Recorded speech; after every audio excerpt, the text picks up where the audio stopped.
മുകളിൽ അത് ശരിയാണ്. മുകളിലോട്ട് പോയ ആരും കാണാതിരുന്ന് അടിക്കുക. അങ്ങനെ പോവാ. അവിടെയുള്ള പൂവും കൂടെ ഒന്ന് പറയും. പൂവിനോട് ഇത്ര ക്രൈസാ? ഓ, ഈ പൂവ് എനിക്ക് ഭയങ്കര ഇഷ്ടമാണ്. ഇത് അരളിയാണ്. അരളി തന്നെങ്കിലും നല്ല അതും കൂടെ കുടിക്കാം. ഈ പൂവും കൂടെ ഒന്ന് കുറച്ചോട്ടെ. എനിക്കാണെങ്കിൽ ഈ പൂ ഭയങ്കര ക്രൈസാ. അയ്യോ അടിപൊളി. എന്തൊരു വേണം. അരളി പ്രശ്നമാണ്. ഇങ്ങോട്ടിരിക്കല്ലേ, തണലും ഉണ്ട്. നമുക്കിരുന്ന് സംസാരിക്കുകയും ചെയ്യാം. പ്രൈവസി ഉണ്ട്. അയ്യോ അയ്യപ്പോ, എന്തൊരു ക്ഷീണം ചേട്ടാ ഇവിടെ ഇരുന്ന് നടന്ന് വയ്യ. അയ്യോ വെള്ളം ഇങ്ങോട്ടിരിക്കട്ടെ. ഇത് കൂടി ഐറ്റം ആണ് കേട്ടാ. കുറഞ്ഞല്ല, പക്ഷെ 3000 രൂപയോളം വില വരും ഒരു സാധനം കേട്ടോ. നല്ല സാധനം ഉണ്ട്. ഞാൻ ഇച്ചിരി കഴിച്ചപ്പോ തന്നെ അല്ല ഒരു രക്ഷയില്ല. ഇതൊരു 4-5 പെഗ് കഴിച്ചെന്നും പറഞ്ഞു. നമ്മക്ക് എന്നും ഇത് കഴിച്ചാൽ മതി. പിന്നല്ല നല്ല മണപ്പ് ചെയ്യേ. അരളിയാണ്. മാറ്റി വെച്ചേക്കാം. വായല് അബദ്ധത്തിലാണ് പോണെങ്കിൽ പണി കിട്ടും. ഇവിടെ ഫുള്ള് അരളി തന്നെ. സ്ഥലം നല്ല വിശാലമായ സ്ഥലം. വേണം. തീപ്പെട്ടി ഇല്ലല്ലോ, ഒന്ന് എനിക്കൂടെ തരോ? മാമൻ ഇതിന്റെ ആളാണെന്ന് തോന്നുന്നു. തീപ്പെട്ടി കാണാം. നല്ല വയസ്സായ ആളെ എങ്ങനെ ചോദിക്കും? മാമ തീപ്പെട്ടി ഉണ്ടോ ഒന്നെടുക്കാൻ? മാമൻ കണ്ട കയ്യിൽ വെച്ചോണ്ടിരിക്കുക. ഒന്നുമില്ല അമ്മ, നമുക്കെന്താ ഇവിടെ ചെറിയൊരു പരിപാടി. ഇപ്പൊ തരാവേ. ചേട്ടാ ഫസ്റ്റ് ഞാനേ, ഉണ്ണിയേട്ടാ ഫസ്റ്റേ. കറക്റ്റേ. തീപ്പെട്ടി എന്തേ സ്ഥിരം പണിയായത്? ഇത് എന്റെ ചേട്ടൻ.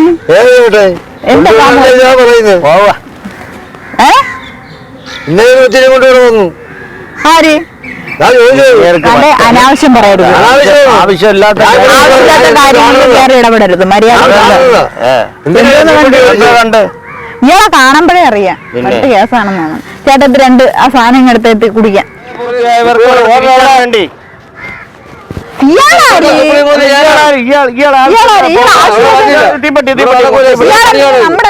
തീപ്പെട്ടിയെ കൊടുത്തല്ലോ, തീപ്പെട്ടിയെ കൊടുത്ത് പോണം.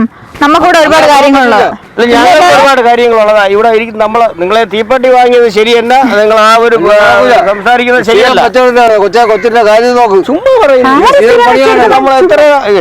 എനിക്കറിഞ്ഞു. എന്റെ ചേട്ടനെ എനിക്കറിയാം. ഇവിടെ കള്ളൊന്നും പറയണ്ട. ആവശ്യമില്ലാതെ പോവാ കേട്ടാ. ഒരു വയസ്സായ ആളെ തന്നെയാണ് നിങ്ങൾ ഇത്രയും നേരം ഞങ്ങൾ കേട്ടോണ്ടിരുന്നത്. എനിക്ക് അങ്ങനെ എന്തോ ചെറിയ പ്രശ്നം ഉണ്ടെന്ന്. കുഴപ്പമുള്ള ആളാണ്. എന്നാണ്ട് വേഷം കാണുമ്പോഴേ അറിയാം. അയാളെ ഒരു കൈലിയും മുണ്ടും. നിങ്ങൾ പുതുതലമുറയെ നന്നാക്കാൻ വേണ്ടി ഇരിക്കണ്ട. നമുക്കറിയാം.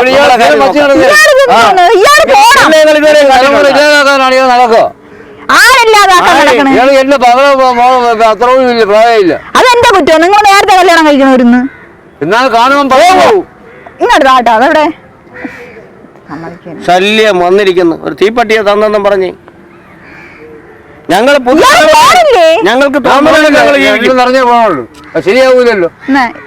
ചേട്ടാ പിടിച്ചാണ് ചുമ്മാ വേസ്റ്റ് ആക്കാതെ.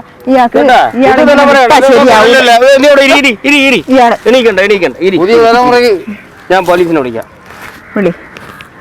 പുതിയ തലമുറ വന്നേക്കുന്നു. എവിടെ നിന്ന് വരണം? ഹലോ. സാർ ഞങ്ങൾ കപ്ലിംഗ് ആണ് സാർ. നമ്മളിവിടെ വന്ന് സ്വൈര്യമായിട്ട് ഞങ്ങൾ ഇവിടെ ഇരിക്കുകയായിരുന്നു സാർ. അപ്പൊ ഒരാൾ ഇവിടെ വന്ന് ബഹളം വയ്ക്കുന്നു സാർ. പ്ലീസ് സാർ ഒന്ന് വരൂ സാർ. സാർ വരൂ.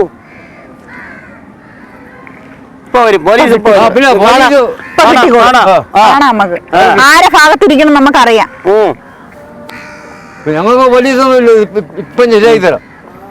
നമ്മളെ പുതുതലമുറയാണ്, ഞങ്ങൾ എന്തും പോടോ. എന്തോന്ന് നിങ്ങളെന്താ അവിടെ ശല്യം ചെയ്യണം? അവര് ശല്യം ചെയ്യണം. ഇത് ഇന്നലെ കുട്ടിയെ കൊണ്ട് വലിയ ശല്യം ഇവിടെ. എന്തോ ഇവിടെ ശല്യം ചെയ്യണം എന്നിട്ട് അവരാ? പിന്നെ ഇപ്പൊ സുപ്രീം കോടതി വിധിയുണ്ട്. എന്തൊരു രീതി? അവർക്ക് അവിടെ ഇരിക്കാന്ന് അങ്ങനെ പറ്റില്ല, അങ്ങനെ ചെയ്യാൻ പറ്റില്ല. ശല്യം ചെയ്യാമെന്ന്. സാർ ഞങ്ങൾ ഇവിടെ ഇരിക്കുകയായിരുന്നു. ഞങ്ങൾ രണ്ടുപേരും മാന്യമായ രീതിയിൽ നമ്മളിവിടെ ഇരുന്നത്. ഞങ്ങൾ ഇവിടെ ഇരിക്കുന്നു. അത് ഇദ്ദേഹം വന്ന് അവയ്ക്കാതെ പറയുകയും ഞങ്ങളെ ഇവിടുന്ന് ഓട്ടിക്കാൻ ശ്രമിക്കുകയും ചെയ്തു. സാറേ, ഞങ്ങൾ ഇവിടെ സ്വൈര്യമായിട്ട് ഞങ്ങൾ ഇവിടെ ഇരിക്കുകയായിരുന്നു. നമുക്ക് ഒരു ദുശീലമില്ലായിരുന്നു. ഞങ്ങൾക്ക് ഞങ്ങൾ ഇവിടെ ഇരുന്ന് കുറച്ചു നേരത്തെ ഫ്രണ്ട്സാണ്. ഞങ്ങൾ ഇവിടെ സംസാരിച്ചപ്പോ ഈ ഒരു 60 വയസ്സായിട്ട് കഴിയുമ്പോ തുടങ്ങും. 60 വയസ്സല്ല, സ്ഥിരമായിട്ടുണ്ട്. ഓരോ കുട്ടിയെ ഓരോ കാണുമ്പോ അത് പറഞ്ഞു കൊടുക്കണം ചേട്ടാ, ചുമ്മാ ആവശ്യമില്ലാത്ത കാര്യങ്ങളായിട്ട് നടപടി എടുക്കും സാർ. ഇതേ ആവശ്യമില്ലാത്ത കാര്യമാണ്. ഞങ്ങൾ പുതുതലമുറ ഞങ്ങൾ എൻജോയ് ചെയ്ത് ജീവിക്കട്ടെ. അത് തന്നെ. ഇയാളൊരു കാര്യം ചെയ്യും, ഇയാൾ വന്നാ മതി. ഇയാളെ കൂടെ കൊണ്ടുപോകാം. എന്താന്ന് ചെയ്തേരെ എന്നാലും ഇതൊക്കെ ചെറുക്കും. അങ്ങനെ തന്നെ ചെയ്യാം. പിന്നെ ആവശ്യമില്ലാത്ത കാര്യത്തിൽ ഇടപെട്ടേ ഇയാളെ കൂടെ കൊണ്ടുപോകാൻ തന്നെ. ഇനി വേറെ സംസാരമൊന്നുമില്ല. നിങ്ങൾക്ക് വല്ല ബുദ്ധിമുട്ടുണ്ടെങ്കിൽ നിങ്ങൾ സ്റ്റേഷനിലോട്ട് വരിക കേട്ടോ. ഇയാളെ എന്തായാലും കൊണ്ടുപോകാൻ തന്നെ. ഇങ്ങനെയുള്ളവരെയൊന്നും അനുവദിക്കരുത്.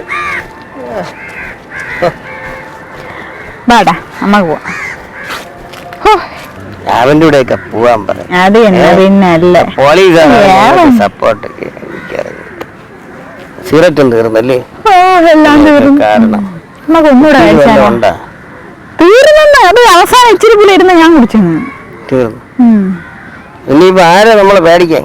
അത് തന്നെ. കോടതിയും പോലീസും എല്ലാം ഞങ്ങൾക്ക് സപ്പോർട്ട്. നമുക്ക് സ്വൈര്യമായിട്ട് പറന്ന് കിടക്കാമെന്നു. ഞാൻ പറക്കുകയാണ്. എന്തായാലും അപ്പുറത്തിരിക്കാം. അവിടെ വേണ്ട, ഇവിടെ പോവാം. അങ്ങോട്ട് പോവാം. അങ്ങോട്ടാ? അവിടെ സ്റ്റോപ്പ്. ഇനി രണ്ടെണ്ണത്തേക്ക് കൂടെ അടിക്കാം.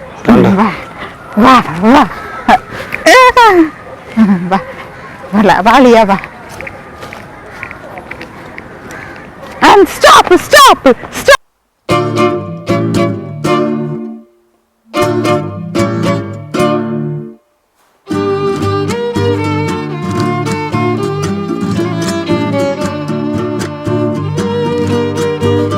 സമൂഹത്തിൽ പുതുതലമുറ മദ്യത്തിനും ലഹരിക്കും അടിമപ്പെട്ടിരിക്കുന്ന ഈ കാലഘട്ടത്തിൽ കൊലപാതകങ്ങളും ആത്മഹത്യയും ക്രൂരകൃത്യങ്ങളും വർദ്ധിച്ചു വരികയാണ്.